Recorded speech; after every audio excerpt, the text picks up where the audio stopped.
Isso não vai dar certo. Olha o que vai sair da fumaça.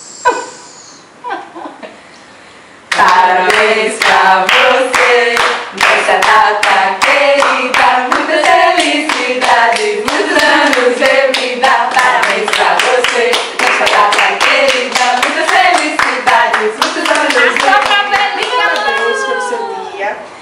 A gente tá aqui nessa... Rapaz, eu tô com tanto problema de memória. Era balbúrdia que eu ia falar. Balbúrdia que você vai Uma bagunça. Não, nesse clima que nos é peculiar. E assim, da mesma forma que você sente falta disso, a gente também sente falta da sua loucura aqui. Com certeza os decibéis não estariam sendo respeitados se você estivesse aqui. Mas enfim, é assim a vida. O importante é que os nossos laços se mantenham unidos, apesar da distância, porque existe hoje computador e blá blá blá, que torna isso tudo possível. Estamos aqui unidos também às 11 da noite para desejar muita saúde, muita felicidade, que os seus sonhos possam ser realizados com a bênção do Senhor, que Deus lhe dê muita sabedoria para você educar e criar sua linda filhota, que também dê muita condição financeira para você viver vindo para cá, para a gente poder enchê-la de beijinhos. E é isso, eu já falei demais. Beijo, Manu! Parabéns, né? Diga parabéns. Parabéns, Manu!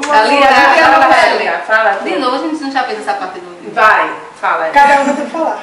Tá, Manu, sentimos muito saudades de você e nesse momento especial queremos lhe desejar as maiores felicidades, que as bênçãos do Senhor estejam sobre você e sua família, que a Alice tenha muita saúde e você também seu maridão. Beijo, beijos.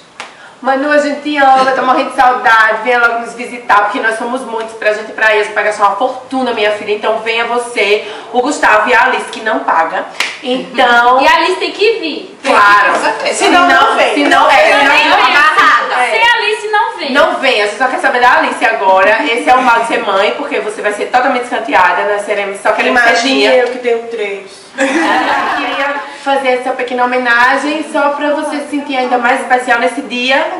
E a gente também queria participar desse dia. Como a gente não tem muito dinheiro pra ir pra aí, a gente resolveu participar dessa forma. Um beijo, a gente te ama, parabéns. Beijo, Manu! Beijo, Manu, nada, fala. Vai, já falo 3 pessoas. Vou falar a mesma coisa.